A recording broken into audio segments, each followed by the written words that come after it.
अब छोड़ देले तब एको पैसा के नहीं गम होला। ऊपर वाला दया से नहीं मान कहियो कम होला।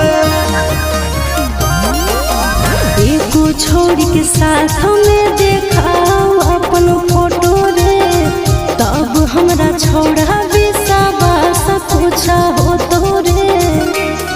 अब छोड़ने से बतियाई के हमर मन भरल रहे।